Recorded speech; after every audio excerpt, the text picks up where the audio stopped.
저는 오늘 여러분과 함께 사랑은 언제까지든지 떨어지지 아니하느니란 제목으로 말씀을 전하고자 합니다. 사람은 이 세상에서 혼자 살지 못합니다. 항상 두 사람 이상 집단으로 생활해야만 하는 것입니다. 그러기 위해서는 사람과 사이의 관계란 지극히 중요합니다. 인간관계는 대개 이무적인 관계가 있고 이해관계로 성립됩니다. 그러나 이와 같은 관계, 사랑으로 기름을 치지 아니하면 인간 대 인간의 관계는 너무나 냉정하고 살벌한 관계로 변화되고 맙니다. 하나님과 인간 사이의 관계도 마찬가지입니다. 구약시대는 하나님과 인간 사이의 관계가 이무관계였습니다. 율법으로서 하나님과 인간 관계를 규정한 계약을 갖고 있었습니다.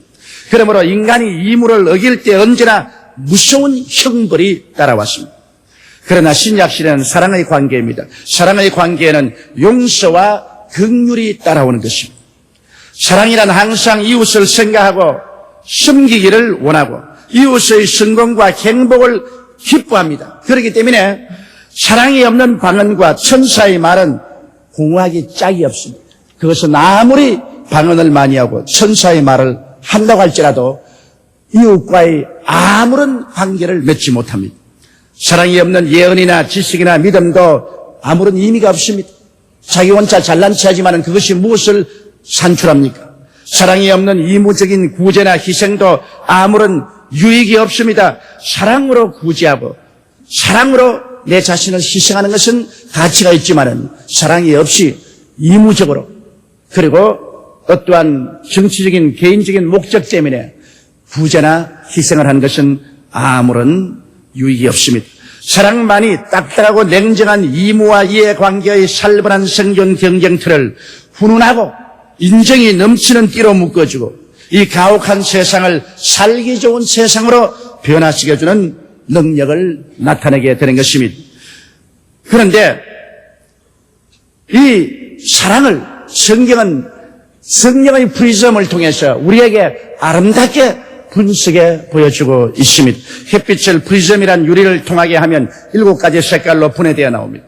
비온 후 공중의 물방울이 프리즘 역할을 하여 하늘을 가로질러 햇빛이 분해되어 즉 주황, 황, 녹, 청, 남자의 아름다운 무지개가 쓰는 것을 우리가 볼 수 있습니다. 이처럼 사랑을 성경의 프리즘을 통하게 하면 15가지 요소로 분해되어 나옵니다. 오늘 우리는 사랑을 성령께서 분해해 놓으신 것을 우리가 보므로 과연 내 마음속에 사랑의 실천을 하고 살고 있는지 있지 않은지를 우리가 분별해 보아야 되겠습니다.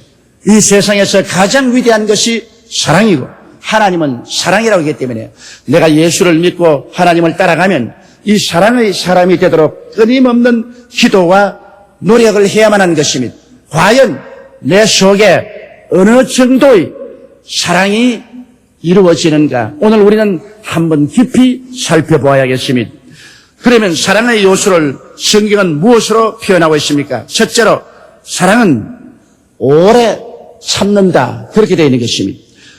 사랑은 어떤 우리 마음속에 황홀한 감정이나 엑스타시가 아니라 그 사랑을 가지고 있으면 우리의 삶 속에 오랜 인내를 할 수 있다는 것입니다. 여러분 부모가 자식을 사랑하기 때문에 자식을 오래 참습니다. 똥 사고 오줌 사고 온갖 못된 짓을 다 해도 부모는 자식을 사랑하기 때문에 그 뒷바라지를 다 하면서 오래 참습니다. 그 자녀가 자라서 훌륭한 성인이 되기까지 온갖 뒷바라지를 다 합니다. 만일 부모가 자식에 대한 인내력을 갖고 있지 않는다면 자식이 똥 싸고 오줌 산다고 때리고 쫓아낸다면 자식은 생존할 수 없을 것입니다. 부모의 사랑은 자녀에 대해서 온갖 모자람과 잘못을 오래 참고 도와줍니다. 바로 사랑이기 때문인 것입니다. 선생과 제자의 관계도 한 가지입니다. 제자가 갑자기 학문에 능통할 수 있나요? 실수하고 잘못 배우고 시험 잘못 치고 공부를 잘 못하고 하더라도 선생은 제자를 사랑하기 때문에 오래 참고 견디며 다시 가르치고 복습시키고 훈련시키고 깨우쳐 주려고 애를 씁니다. 이것은 선생과 제자의 사랑의 관계가 있기 때문에 오래 참게 되는 것입니다. 사랑이 없으면 절대로 사람은 참지 않습니다. 율법으로 본다면 그 자리에 심판하고 내가 쫓아버릴 수 있습니다. 그러나 사랑은 오래오래 참으면서 한 개인이나 한 집단이 성공적으로 일어날 수 있도록 도와주는 것입니다. 그렇기 때문에 사랑의 제일 첫째 요소가 오래 참는 것입니다. 참는 것이 없으면 사랑도 없는 것입니다. 여러분의 삶 속에 부부관계에서, 부모-자식 관계에서, 형제관계, 이웃관계에서 쉽게 판단해버리고 쉽게 폭력을 사용하고 쉽게 언어로서 폭력을 행사하고 한다면 그건 사랑이 없는 것입니다. 사랑은 여러 가지 허물을 덮고 오래오래 참고 종극적으로 좋은 일이 생길 것을 기대하는 것이 바로 사랑의 역사인 것입니다. 둘째로 사랑은 온유하다고 말한 것입니다. 율법과 이무의 관계는 여러분 냉정한 관계인 것입니다. 율법과 이무를 다하면 서로 좋은 관계가 이루어지지만은 율법과 이무의 관계가 깨어지면 냉혹한 심판이 이루어지는 것입니다. 그렇기 때문에 구약을 성경을 통해서 보면 하나님께서 이스라엘 백성을 냉혹하게 심판했습니다. 그들이 시내산 계약인 십계명을 어기고 하나님께 등을 돌렸을 때 하나님은 선민이지만은 가차없이 아수르의 포로로 잡혀가고 바벨론의 포로로 잡혀가고 이스라엘을 황무지로 만들어버리고 말한 것입니다. 이것은 율법과 이무의 관계로서 연결되어 있기 때문에 그러한 것입니다. 오늘날 우리의 삶도 마찬가지인 것입니다. 우리가 율법과 이무의 관계로만 맺어서 산다면 그곳에서는 아무런 따뜻함이 있을 수가 없습니다. 율법과 이무를 성취하는 것은 당연한 이치고 그것을 수행하지 않을 때는 형벌이 따를 수밖에 없는 것입니다. 모진매가 따르고 비평이 따르고 혹독한 시련이 따라오게 되는 것입니다. 그러나 사랑은 언제나 용서와 긍휼의 관계이므로 따뜻하고 부드럽습니다. 사랑을 가지고 있으면 잘못한 것도 용서합니다. 하루에 7번씩 70번 490분이라도 주님께서 용서해 주라고 말한 것입니다. 용서하고 그 다음에는 불쌍히 여깁니다. 그렇기 때문에 용서와 긍휼이 있는 곳에는 온유함이 있습니다. 부드럽고 따뜻함이 있습니다. 오늘 인생을 살아가는데 부드럽고 따뜻한 마음으로 사람을 대해준다는 것 얼마나 중요한지 모릅니다. 부부관계는 더욱 더 그렇습니다. 남편이 아내와 자식들을 부드럽고 따뜻하게 대해주면 아내와 자식들이 집에 들어와서 평안하고 행복합니다. 또 아내가 남편을 따뜻하고 부드럽게 대해주면 남편이 집안에 빨리 들어오고 싶고 가정에 따뜻한 보금자리를 즐거워하게 되는 것입니다. 그러나 남편과 아내가 상호간다 율법과 이무의 관계가 되어서 늘 아내는 남편을 판단하고 심판하고 또 아내는 남편을 판단하고 심판하면 그들은 견디지 못합니다. 이로운 아내 앞에 죄 많은 남편이 도저히 설 수가 없고 또 의로운 남편 앞에 죄 많은 여인이 설 수가 없습니다. 왜? 서로 판단하고 공격하기 때문에 살벌해지고 마는 것입니다. 냉정해지고 마는 것입니다. 그러나 예수 그리스도의 십자가의 보혈로 서로 용서하고 긍휼한 마음을 가지고 부드럽고 따뜻한 마음을 가지면 죄인들이라도 회개하고 돌아오고 사랑을 느끼고 변화를 받게 되고 행복을 가져오며 살아갈 수가 있는 것입니다. 그러므로 사랑은 온유한 마음의 자세를 말하는 것입니다. 여러분의 마음이 오늘 이 시간에 냉정하고 딱딱합니까? 그렇다면 부드럽고 따뜻합니까? 모든 사람들은 오늘날 이 부드럽고 따뜻한 마음이 그리워서 찾고 방황하고 있습니다만 생존 경쟁이 가열한 이 세계 속에 누가 과연 부드럽고 따뜻한 마음을 가지고 사람을 대해주나요? 사람과 사람과의 관계는 이무관계만 있고 생존 경쟁의 관계만 있지 이렇게 용서와 긍휼의 마음이 없기 때문에 오늘 세상 사는 것이 이렇게 어려워지는 것입니다. 그러나 하나님은 참으로 온유한 마음으로 우리를 대하고 있습니다. 갈보리 십자가를 통해서 하나님께서는 우리의 모든 죄를 다 용서해 주셨고 계속 용서해 주시면서 하나님은 그리스도 안에서 우리를 불쌍히 여기시는 것입니다. 우리가 회개하고 깨어져서 돌아오면 주님은 우리 과거의 모든 죄를 묻지 아니하시고 불의하고 추악하고 버림을 받아야 마땅함에도 불구하고 품어사 죄악을 사하시고 은혜로서 우리를 구원해 주시옵시고 성령으로 사랑을 우리 마음속에 부어주셔서 하나님 품 안에서 따뜻하고 부드러움을 느끼게 만들어주는 것입니다. 이것이 바로 갈보리의 계약인 것입니다. 용서와 긍휼과 사랑의 계약이 오늘날 우리가 믿음으로 구원받는 새 언약인 것입니다.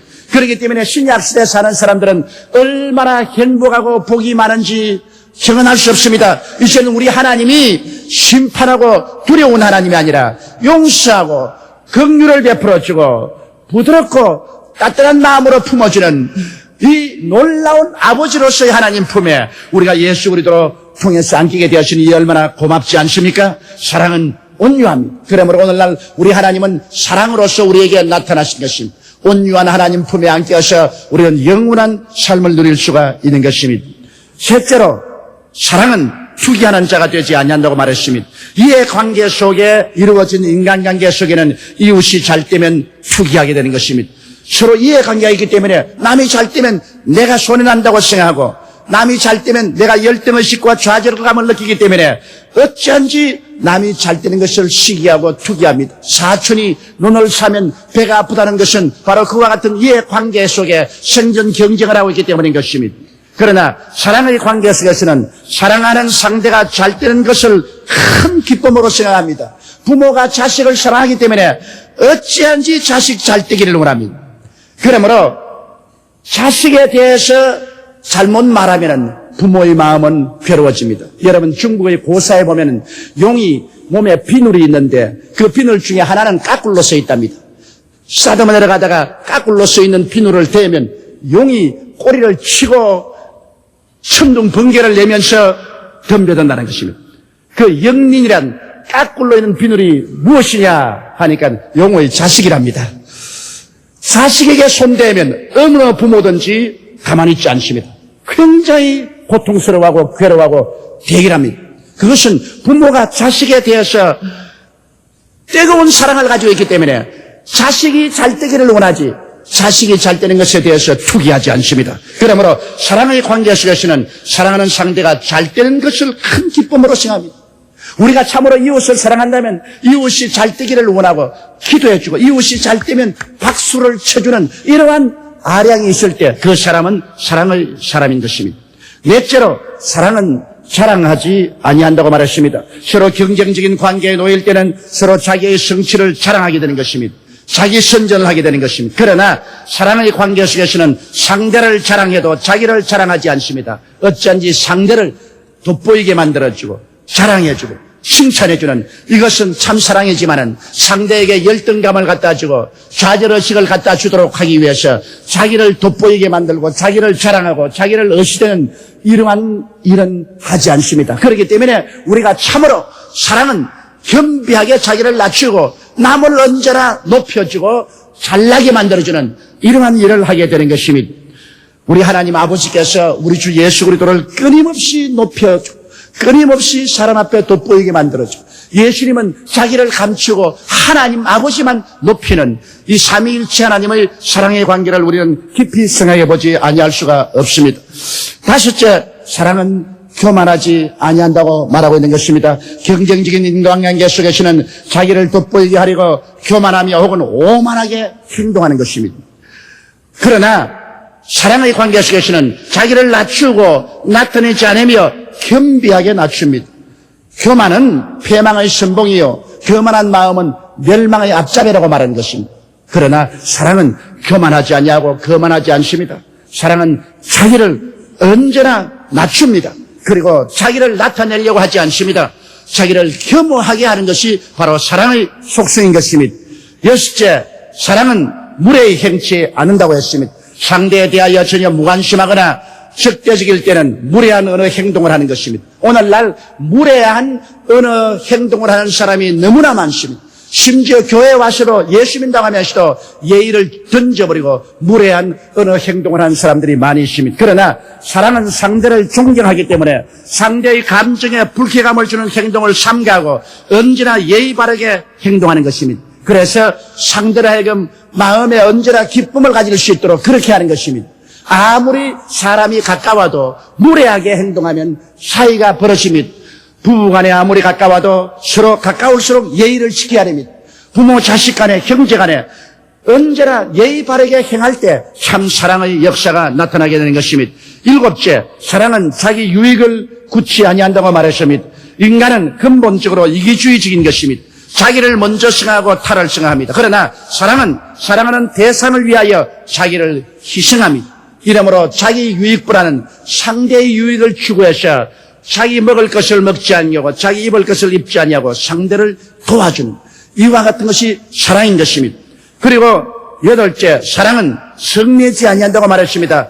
율법적인 인간관계 속에는 이무관계 손상이 되면 정지하고 성을 냅니다. 왜 이것을 잘못했느냐, 이것을 이렇게 했느냐, 저렇게 했느냐 까다롭게 따지고 성을 내는 것입니다. 그러나 사랑의 관계는 항상 용서와 불쌍히 여김이 따르기 때문에 잘못을 안타까워하나 정지하거나 성내지 않습니다. 그러므로 우리 주 예수께서는 하늘마다가 현장에 잡힌 여자도 다 죽이려고 해도 주님은 정지하지 않고 용서해서 돌려보냈습니다. 주님께서는 휴가성 우물가에 남편을 5이나 바꾸고 6번째 남자하고 사는 여자를 만났을지라도 그를 정지하지 않았습니다. 왜? 예수님은 사랑이기 때문에 어찌하든지 용서와 불쌍히 여기는 마음으로 회개하고 깨닫고 나와서 변화되도록 인도하는 이러한 역사를 베푸신 것입니다. 아홉째, 사랑은 악한 것을 생각지 아니한다고 말했습니다. 자기 중심의 삶에는 남에게 어떻게 되는 자기 본의로 생각하기 때문에 악한 생각도 서슴지 않고 행하는 것입니다. 그러나 사랑은 상대방이 선하게 되기를 원하고 있기 때문에 악한 것을 생각할 수가 없습니다. 어떻게 사랑하는 자식이 잘못되도록 악한 생각을 할 수 있습니까?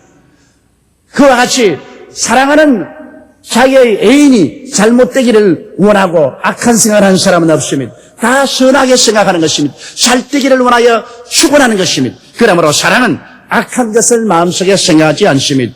열째로 사랑은 불의를 기뻐하지 아니합니다. 탐욕은 인간을 불의하게 만듭니다. 사람의 마음속에 탐심이 들어오고 욕심이 들어오면 어떠한 불의와 부정도 다 행하게 되는 것입니다.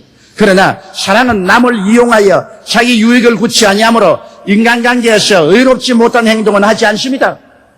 자기의 사랑하는 상대에게 손해가 올 수 있는 일을 자처해서 하지 않습니다. 불의하게 남의 것을 탈취하지 않습니다.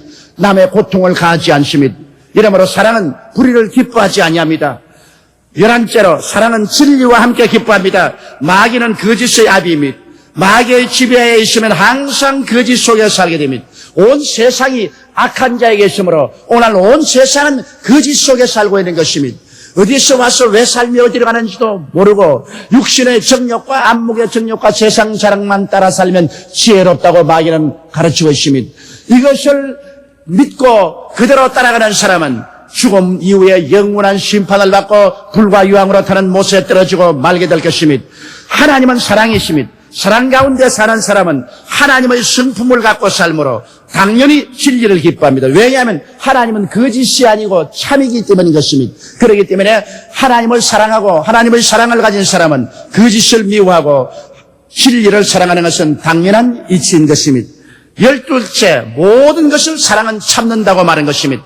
하나님의 절대 주권을 믿기 때문에 하나님을 의지하고 참을 수가 있는 것입니다. 하나님께서 하늘과 땅과 세계와 그 가운데 모든 것을 지으셨고 하나님께서 알파요 오메가요 처음과 나중이요 시작과 끝이라 사람들이 아무리 발부둥을 쳐도 전국적으로는 하나님의 주권이 이루어지는 것을 압니다. 그렇기 때문에 눈에 아무 증거 안 보이고 귀에는 아무 소리 안 들리고 손에 잡히는 것 없을지라도 현실적인 내 눈앞에 설한 북풍이 불어오고 태풍이 불어온다 할지라도 그 모든 것을 지배하시는 하나님이 계신 것을 믿기 때문에 모든 것을 참을 수가 있습니다. 아우슈비츠에서 유대인들이 독일인에게 끌려서 가스체인바로 들어갔는데 그 유대인 수용소 벽에 이런 글이 기록되어 있었습니다.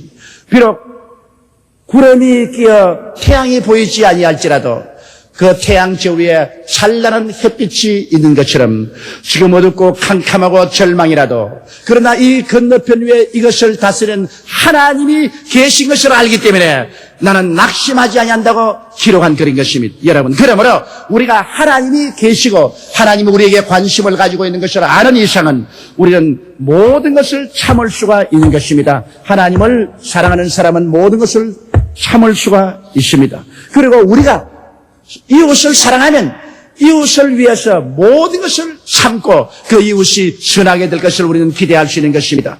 13째로 사랑은 모든 것을 믿습니다. 무엇을 믿습니까? 로마서 8장 28절을 믿습니다. 하나님을 사랑하는 자, 곧 그 뜻대로 부르심을 입은 자들에게는 모든 것이 합력하여 선을 이루느니라.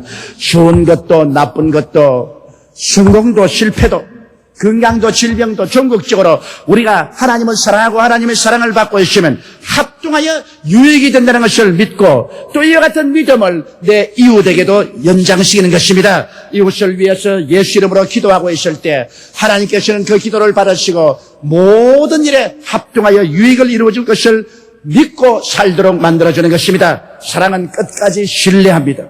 그리고 14째 모든 것을 바랍니다. 사랑은 낙심치 않고 긍정적이 됩니다. 좋은 결과를 기대합니다. 나쁜 결과를 기대하면 안 됩니다. 사랑은 언제나 좋은 결과를 기대합니다. 눈에 아무 증거 안 보이고 귀에는 아무 소리 안 들려도 여간 어려움과 고통이 다가온다 할지라도 하나님이 계심으로 결과에는 좋아진다는 것을 믿습니다. 그렇기 때문에 우리는 모든 것을 기대를 가집니다. 희망을 거는 것입니다. 사랑은 희망을 겁니다.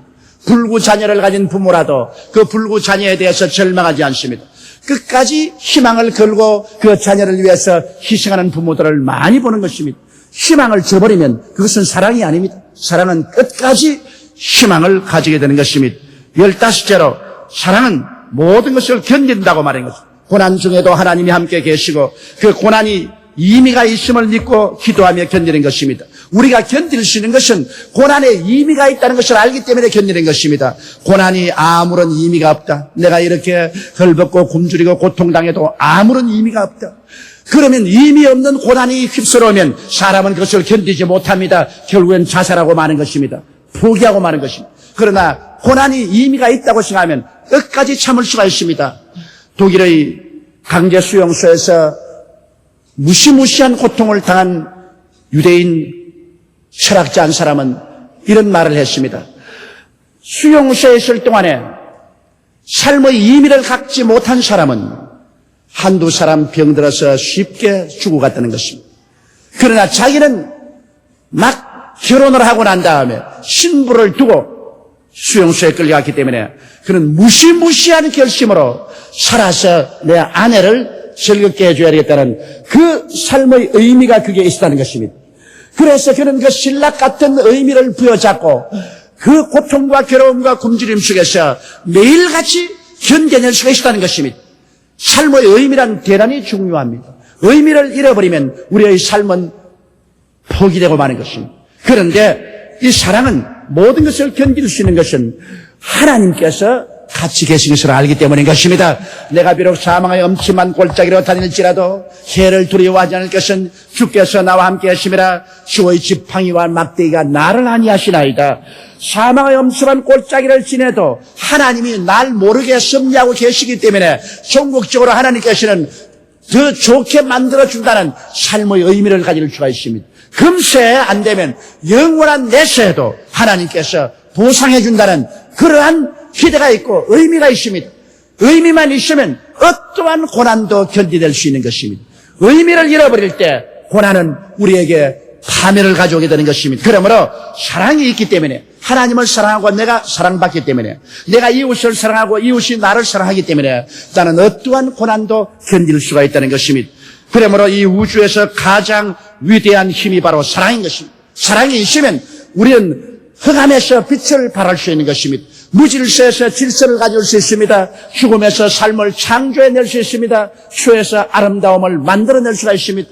사랑은 눈에 안 보이는 가장 큰 힘인 것입니다. 하나님이 세상을 이처럼 사랑하사 독생자를 주셨으니 누구든지 저를 믿으면 멸망하지 않고 영생을 얻으리라. 천지와 만물을 지은 그 위대하고 장엄한 하나님께서도 사랑을 하기 때문에 그 아들을 이 세상에 보내어서 십자가에 몸짓고 피를 흘려 죽이기까지 하시라도 우리를 건져내고 우리를 구원하시는 위대한 역사를 이룰 수가 있는 것입니다. 이것은 사랑 아니면 이러한 일이 일어날 수가 없는 것입니다.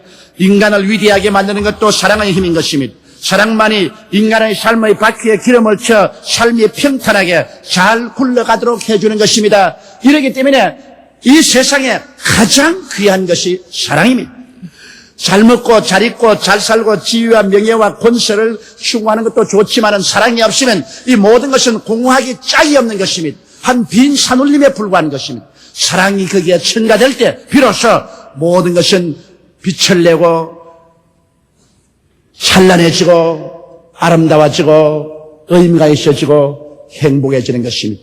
그렇기 때문에 하나님은 사랑이요. 우리 주 예수는 사랑이기 때문에 이 사랑의 그리스도를 모시고 사랑의 하나님을 섬기고 사는 것만이 영원하고도 유일한 가치요, 기쁨이요, 소망이요, 그리고 창조적인 삶을 사는 원동력이 될 수가 있는 것입니다. 다 같이 고개 숙여 기도드리겠습니다. 거룩하신 하나님 아버지, 사랑의 하나님, 우리를 얼마나 사랑하셨던지 하나님은 우주보다 귀한 독생자 예수를 보내주셔서 우리 위해서 몸을 찢고 피를 쏟아서 우리를 구원하게 하시고 예수님은 그 극심한 고통을 사랑이라는 그 위대한 힘에 잡혀서 우리 인간의 영혼을 구원하는 그 임의 때문에 고통을 극복하고 십자가에서 이겨서 부활하심으로 영원한 구주가 되고 우리의 하나님이 되셨습니다. 하나님 아버지여, 그러므로 예수를 구주로 모시고 하나님을 사랑하는 우리들, 우리 마음속의 모든 미움을 쫓아내고 사랑으로 가득 차게 도와주시옵소서. 내가 하나님을 사랑하고 사랑받고 내가 이웃을 사랑하고 사랑받을 때 참으로 행복하고 영광스럽고 창조적이 될 수 있다는 것을 알게 하여 주시옵소서. 사랑만이 무에서 유를 창조하는 위대한 힘이 된다는 것을 알게 하여 주옵소서. 우리 주 예수님 이름으로 기도드리옵나이다. 아멘.